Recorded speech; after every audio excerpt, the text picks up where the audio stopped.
Toujours fonctionner dans mboka moko tata mo konzi ko makambo ekende mabe.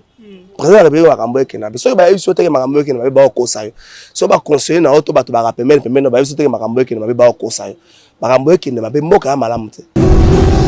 Gouvernement congolais comme le roi ndako nganga. Ça débat nous sur pouvoir na ko ba comme le roi ba konta le roi ndako nganga. Monda nganga soko zo kotango okotuna te papa nganga ne na moni kitu za ya kotenga mabo.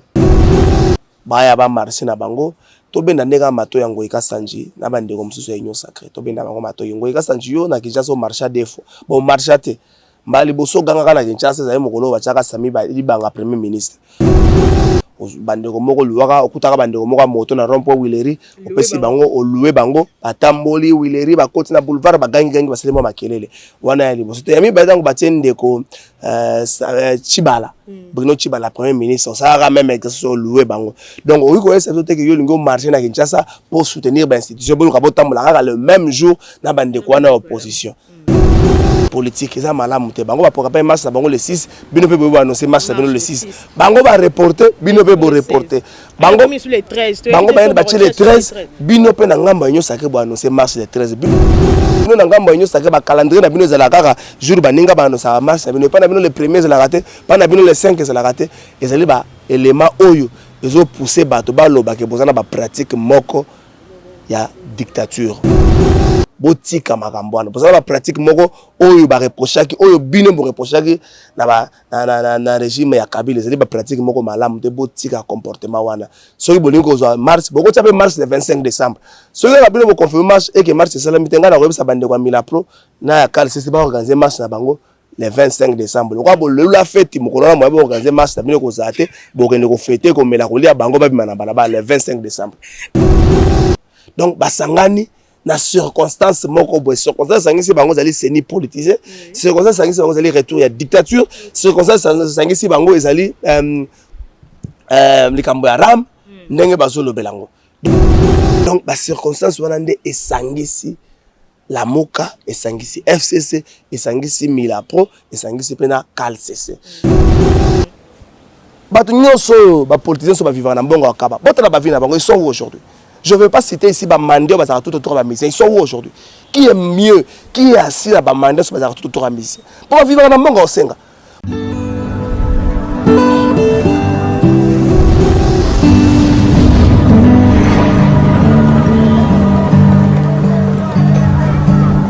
Matondo mingi na balandi nyonso ya Dosta TV, matondo mingi na bino nyonso oyo bolingaka émission na bino Vérité Plus 243 présentée par Vanessa Yambele mona mongala nde lelo toye lisusu na numéro mosusu elongo na moko ya ba journaliste analyste oyo azali bongo na kombo ya Trésor Kalafai na ye tokobeta lisolo kaka ya politique ya mboka na biso Congo. Avant de commencer, je dis un grand merci à toute une grande équipe technico basimbi émission na biso na mokolo ya lelo précisément na ye ya zabongo sima ya bilili na kombo ya Gaëtan et pourquoi pas na ye ya mesana ko sala ngai confiance ye mei mo boss Dosta mobala tembe na pesi mbote bipai nyonso zali invité na biso aza déjà na plateau tozo sola na ye kaka makambu ya mboka na biso Congo désolé ka tozo beta lisolo ya bloc patriotique ya FCC na Lamuka tozo beta lisolo ya bana classe mboka na biso nde bana classe bazo kende nde bazo tanga te tozo sola vraiment makambo ebele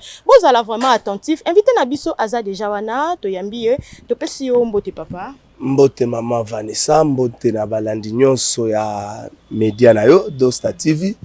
mbote na ndeko na nga Dosta Bagarer na ebite soka songeli ko tambola po ya na mwa difficulté o tambola ndenge nini esika tsaka makola vérifier est-ce que ba okanga eto ba okanga ete na pesi mbote sika zali na makambo na cosité Dosta na difficulté ko tambola na Kinshasa donc ça problématique bon cause la problématique na ebite peut-être intolérance nde eza à la base à makambo mais Dosta na difficulté ko tambola to pesa makasi na Dosta sika zwami pe makasi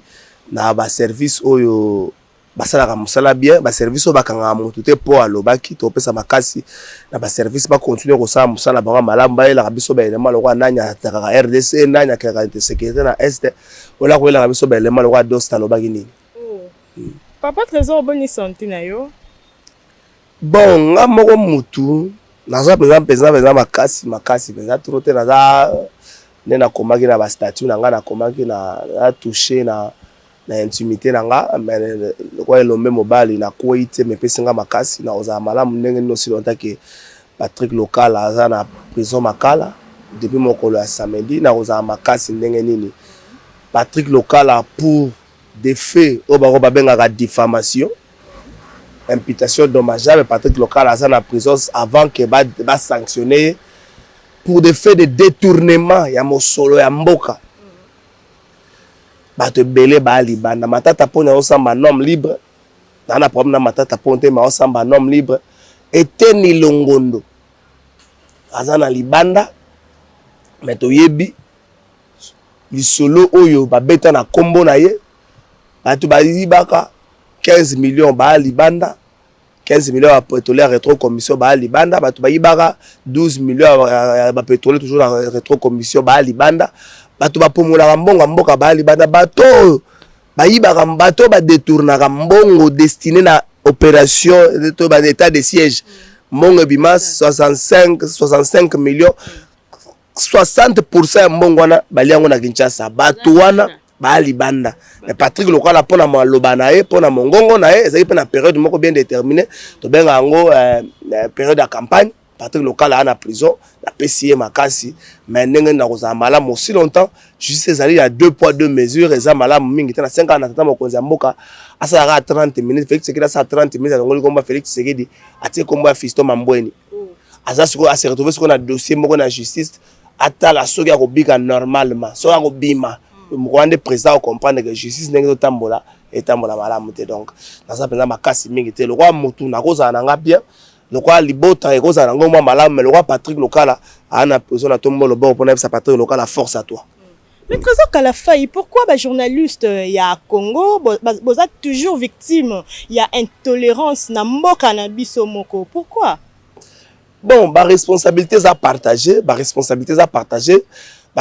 à côté moko la manière de faire. Il y a des journalistes. Bon, cette manière de faire, il y a un problème. Mais lorsque le journaliste se comporte en politique, traque wana et comme quelque chose de permanent. Wana ngamba ba journaliste. Ngambo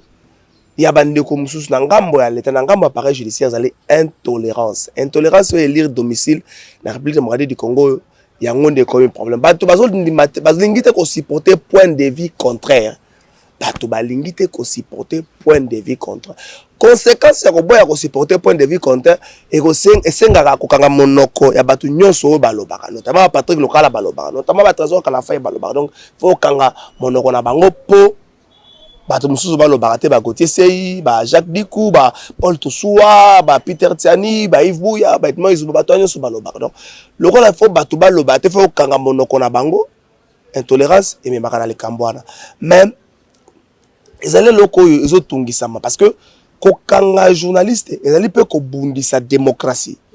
Journaliste à cause de la yemoko akanga mais soki bato balasu na makokiti ya kozwa basango ya solo comme maila bato basango ya solo il quelque part autre zo bundisa démocratie to banzi ete bato yo ba komisi intolérance lokola mode opératoire na bango ba komisi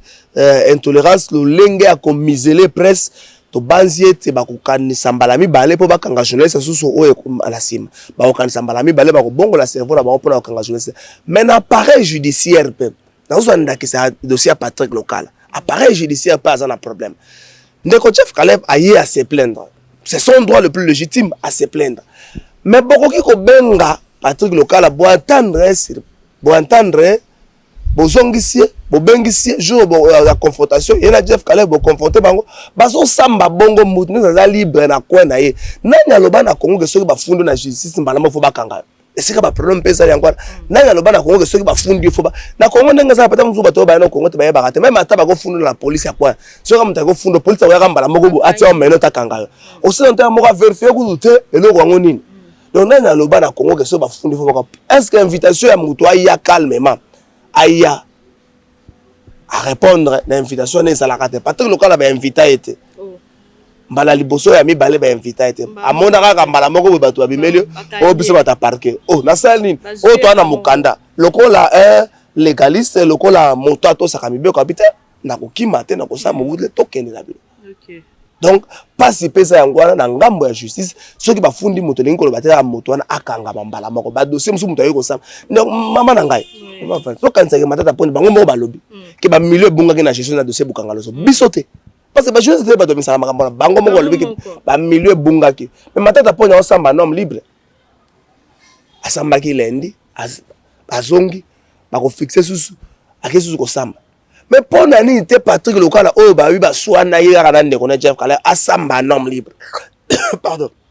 Si kana pe justice c'est bonga bongisa. Ba ndeko justice faut ba ba ke pata mo conseiller ko la sepela na musala bango te. Félix Sekela sepela na musala bango te. Ngai te me yemo lo ba yonge makambo esala na justice et sepelisa ete. Donc a sepela na musala bango te ba bongisa la manière de faire na bango et ko permettre à ce que tout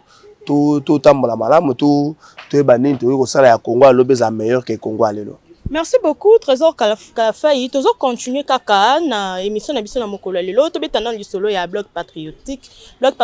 o esangisi la muka na FCC. Na ebité soki commentaire na yo e kozala nini. Bon. La politique ba alliance c'est ça le marapé kufaka. Ça c'est un principe, les alliances c'est fort et c'est des fonds la politique. La politique est ennemi éternel à Zalakati. Ba intérêt éternel des alaka donc politique protéger mingi nano ba intérêt na donc ennemi éternel azati batu baza la difficulté te ko mona la muka na FCC ba vendre sika moko aussi longtemps ba monaki FCC na UDPS ba vanda ke sika moko soki lelo batu ba beta maboko ba yoka ke la mère Mende o Malanga azo kumisa président de la République batu ba trouver en normal ba trouver peu normal que Martin Fayulu avant la table moko na Joseph Kabila. Pour Félix Seketa comment on vend la table moko na Joseph Kabila benga ki mon ami mon frère. Donc mikolo baninga makasi ki ki bomasa ki mokolo ya kana ba réalité mo ebele. Baninga makasi to ebaki na politique na tango asuka zaki Joseph Kabila na Félix Seketa. Batu ba trouver un normal de base qui autour de ça. Ninga moko batu ba trouver normal que FCC na la muka ba vendre ensemble. On a parenthèse mo na kango mbango. Mais tous les Camerounais bloc patriotique, les forces politiques et sociales. Appel les revendre ça bango sika moko, eza ya bango te. Appel les alliés à batata na biso molimo. Les alliés bande ko Mila Pro na bande ko Cal CC. Donc bande ko ya SCC na bande ko ya Senko.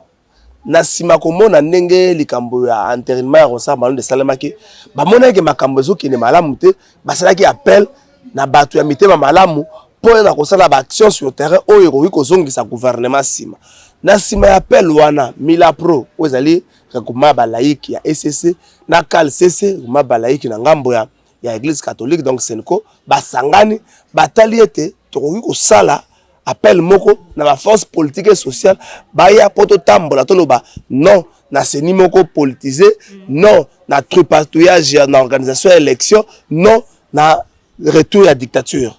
ben les mawana babakisaka pe certes na le kambo ya ram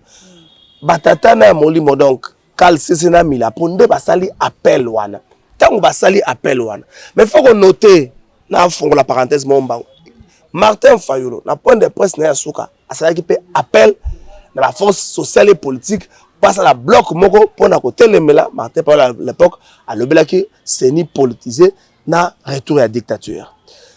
Martin Fayulu ça appel na ye batu ba se prononcer ki na nte mais tango Mila Pro na Cal CC basali appel na bango ezali ke na kwa moko Martin Fayulu pasala ka appel Martin Fayulu la moko pasala ka appel ke basala front moko batelemela dictature batelemela seni moko politisé ekutani na appel à Mila Pro Martin Fayulu déjà na ngambo wana ami côté ici na ngambo siko ya FCC s'est prononcé qui depuis likambo ya procédure ya désignation ya membre ya Seni et bandaki FCC a se prononcé qui azalaki na kati ya démarche wana pas comme la démarche wana ezalaki malamu te ezalaki une démarche salvatrice te FCC se prononcé qui tango appel wana ya Cal CC na Mila Pro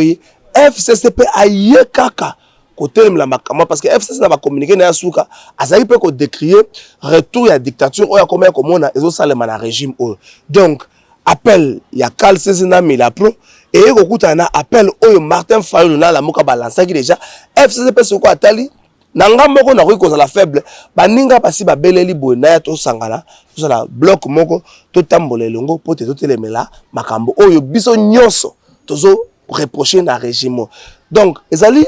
libala moko des circonstances libala moko des circonstances batwana baza esika moko ta libala moko des circonstances et le rôle to se retrouver na nzela moko ya mboka esengi to katisa cimetière yo zaki na ndenge na ozobanga ngape na zoya na ndenge na ngai na zobanga ndeko cameraman pas zoya na ndenge na zobanga to kutu yo telemi ozobanga okatisa ngape na yento komi mbali ozobanga okatisa ta ndeko cameraman to bita to komisa tu to kokatisa biso so misa te sika moko donc ata molimo mabanga ko bima ko banga pe biso poto misa tu eza lokola ne bande ko baka na poto ba limbisa ngai na tirer bango ba mkene basala ka mabala po ba se retrouver po ba kende ne bato bazaka gagner na développer asale amoni asali libala na moto po bazwaka occasion ya kokende nzela moko eza ndenge moko na bango ndenge bakutani wana donc basangani na circonstance moko boye circonstance sangisi bango zali seni politisé circonstance sangisi bango zali retour ya dictature circonstance sangisi bango ezali likambo ya ram ndenge bazolobelango donc ba circonstance wana nde esangisi la Moka esangisi FCC esangisi Milapro esangisi pena CalCC na yambi lelo na émission na nga plateau de vérité on a singi na ba ndeko ba abonné ya bandeko so batala ka Doxa TV ba ya pe na ngambo na nga la plateau de vérité des émissions où la passion n'a pas sa place. Maître Hervé Diaké c'est pas tout nyoso ba bundaki surtout tant bazali ko bundisa na régime Kabila bakasi ba yebi ndani na Maître Hervé Diaké allait porter parole ya celle-ci atalisiete. Beaucoup de gens ont du mal à supporter que bamona bandeko batana biso molimo ba vanda table moko na bandeko ya FCC atalisi na émission la biki ba vandi table moko te po balingani ba vandi table moko po circonstance etindi bango ba vanda table moko mais bango lokola basali na nzambe ba ye déjà na principe ya pardon ba limbisi déjà bandeko mabe ya liwa. Ndeko Trésor Kalafai kotala ndenge bana classe bazokende bazozonga vraiment en gratuité ya école ezo simba vraiment to ebité solution nini ya malamu tokoki kozwa pona ko scolariser bana classe ya Congo na biso République démocratique du Congo. Solution yango zaka moko bapesa na bacha ba moyen pona ko accompagner gratuité eloko zo tungisa manzaka po ba moyen zate eloko zo tungisa mzato ministre sali boyo bansina basali bete eloko te de part et d'autre ba na bonne volonté pour na ko sali kambana mais eloko passe ba moyen exact to bunda démarche oyo de liste sanga lo baka ba politique pele ba lo barango to réduire plutôt train de vie à ba institution Congo ya lo là budget de roi to na 100 francs prévision budgétaire mais ba institution ya ngomoko et 60 francs. Et tu sais 40 francs to kabola. To kipe makambo ya santé na 40 francs wana, to kipe makambo ya kelasi na 40 francs, to kipe makambo ya sport, to kipe makambo nyoso kaka na 40 francs wana. Donc gouvernement na badna nyoso bazui 60 francs. Donc pour na ko siki ça, pas problème autre monde dans secteur wana, ezaka ko tia mbongo pour accompagner gratuité de l'enseignement. À part wana solution exacte. Toko sala ba réunion, toko bengana, toko solo la. Toko yuko même Jésus to ache na kata lisolo mais soki mo solo exacte, toko changer eloko moko te. Marche ya lamuka eza le 13 awa samedi otozola muka marche ya lamuka na ebité un mot pour batu nyonso o ya lamuka o ba sala marche samedi. Te même kamango tozo ko ba marche za la muka te marche za ya Milapro marche za ya CalCC bango te bazali ba organisateur a marche na la muka aye le rôle invité FCC aye le rôle invité bandeko belé ba ko sa le rôle invité bon marche za expression moko démocratique na moko mi benga état de droit marche ko za les soumute marche ko za l'infraction te donc baya ba marche na bango to benda ndeka mato yango ikasanji na bandeko mususu ya union sacré to benda bango mato yango ikasanji yo na Kinshasa marché defo bon marché te mbali boso ganga kana Kinshasa za mokolo bachaka sami ba libanga premier ministre bandeko moko luwaka okutaka bandeko moko moto na rompo Wileri opesi bango oluwe bango atamboli Wileri bakoti na boulevard bagangi baselemo makelele wana ya liboso te yami bazango batende ko Chibala Bruno Chibala premier ministre ça a même exercice oluwe bango donc oyiko esa to teke yo lingo marché na Kinshasa pour soutenir ba institution bo ka botambola kaka le même jour na bandeko wana opposition te za manaba ndeko wana ya ba force sociale et politique za malamu te bango ba programme marche na bango le 6 bino pe bo annoncer marche na bino le 6 bango ba reporter bino pe bo reporter bango le 13 bango ba ba le 13 bino pe na ngamba nyo sake bo annoncer marche le 13 bino na ngamba nyo sake ba calendrier na bino za la kaka jour ba ninga ba annoncer marche na bino pa na bino le premier za la raté pa na bino le 5 za la raté ezali ba élément oyo ezo pousser bato ba loba ke bozana ba pratique moko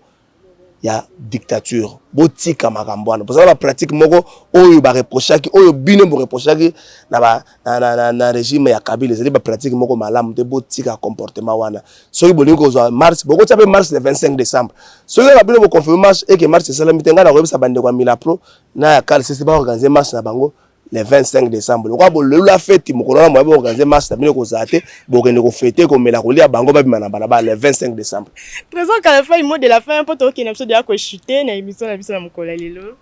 gouvernement congolais comme le kwa ndako anganga ça débat nyonso bazwa pouvoir na ko ba comme le kwa ba konta le kwa ndako anganga monda wanganga soko zo kotango okotuna te papa nganga ne na moni kitu eza ya kotenga mabo papa ngane na moni eza propre te kitu e katana kiti za plastique me bukana lokolo moko za mukuse moko za mlo okuta so kota ndako nganga pona succès zwa succès na yo so kota ndako nganga pona mbongo zwa mbongo na so kota ndako nganga pona basi zwa basi noko tunelo mo soko tunika ka ba otikala eza ndenge moko na ba ministre eza ndenge moko na ba député na ba konza ko so kota ki yena mutu na mcheki na mutu na koti pona zwa million à côté à soi kaka million passe à population étaliété ba député so à côté qui passe à palissade yé na palissade puis nos population a été qu'à mettre tout est quota et bien été qu'à mettre transport so bato ne ba tele marabo été qu'à mettre tout est quota basaka rabo donc yo so quota qui pour na ninyo otira na position donc toujours fonctionner na moko tata mo konza ko makambo ekende mabe président la béo makambo ekende mabe so ba yo so teke makambo ekende mabe ba ko sayo so ba conseiller na auto bato ba rappeler pemeno ba yo so teke makambo ekende mabe ba ko sayo makambo ekende mabe mboka malamu te mboka na Congo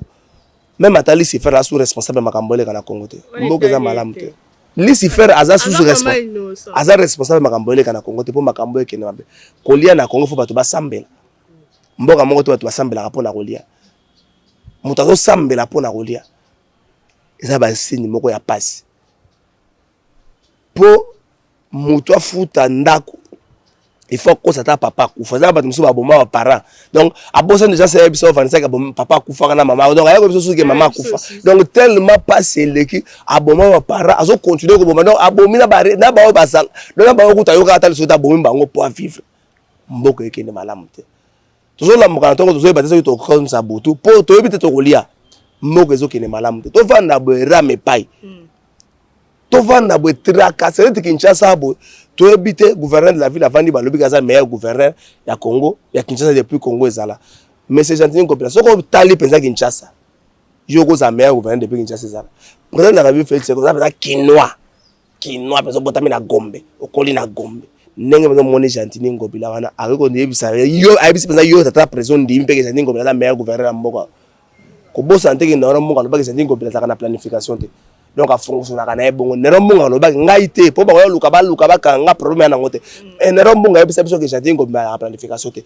100 jours ezaka sans planification le loi na 0 to bongani 1000 poussières opération 0 bamba le boulot 0 to bongani 1000 poussières soko tambo na kitasi kanso basimbi poussière musala ba osala les homona na te mais mosolo na yoki kuna ebimi kuna eza mwa malamu te na yebisa soko na ba membre ya gouvernement to bocha ba chaque ministre te po bokanga ba photo ba membre ya gouvernement boza makasi na photo le roi ministre moko na bino ministre de communication et médias ene eloko moko changement de narratif eza kwa pona bino bienvenue photo le roi ba ene eloko moko changement de narratif eza kwa bienvenue photo ba membre ya gouvernement bazo kanga ba photo le roi eloko mususu musala ba osala na yebite soki musala ba osala il faut soka na photo na yebite ministre ya tourisme okendaki na lola ba pona tourisme semaine touristique ba retomber nango yo moko muto yebi mena kenza za to moni retomber nango te musée ya Gungu eziki to tikala ko mona ta communiquer na yo te musée ya Gungu Denzel Washington na bongaka ya na yebite mais so comprendre teneur ya Denzel Washington aye ko ta musée ya Gungu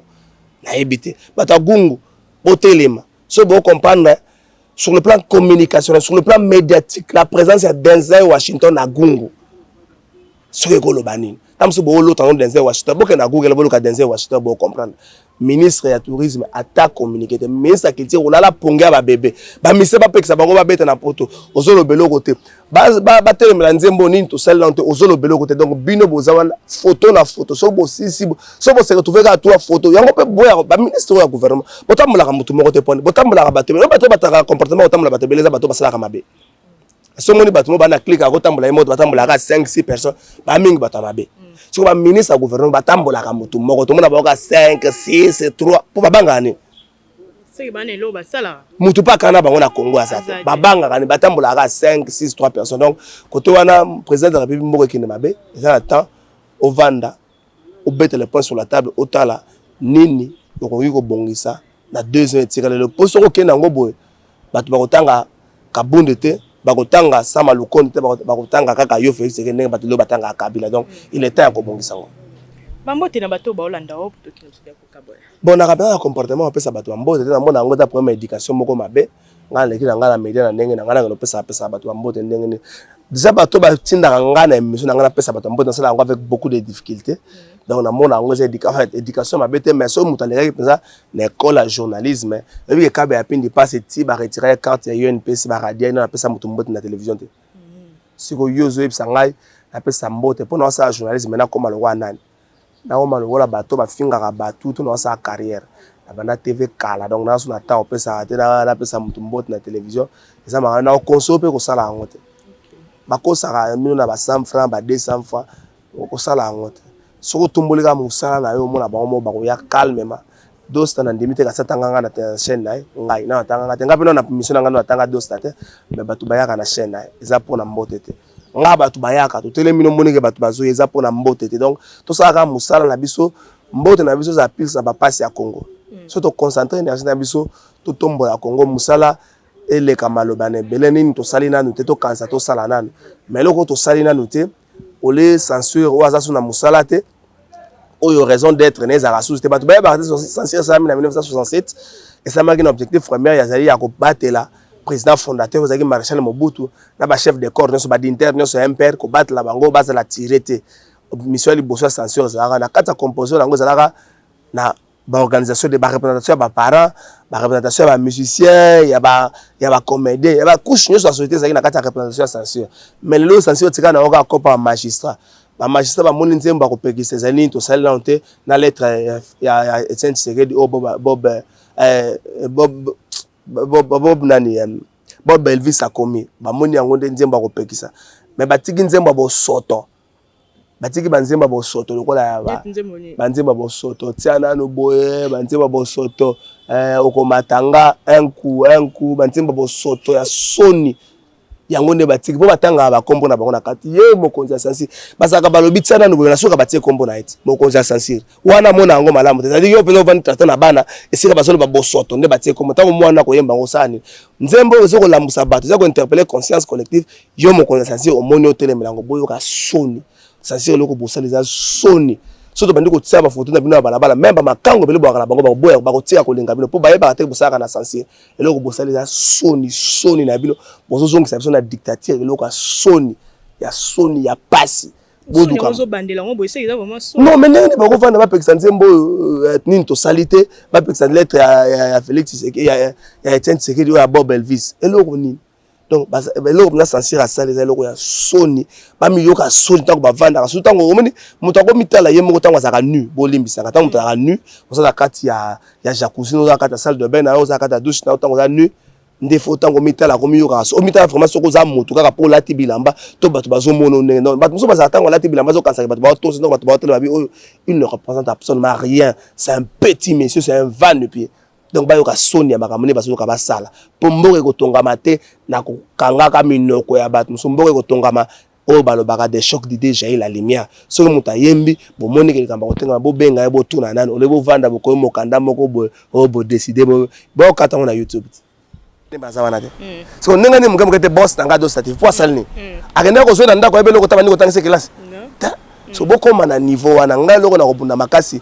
mvua mapesa valeur na mongamba Congo kene liboso oza mécanicien moto ya kobongisa voiture pana elakisi tango koma mwana bitinda na ete moto ya kobongisa voiture pana ote keno sombela ngana no mai te yo yaki na garage na keno kosomba mai yo moko Yo ça mécanisme comme ko simba téléphone ya client na oleka muni osimbele au patron nga za ka bien.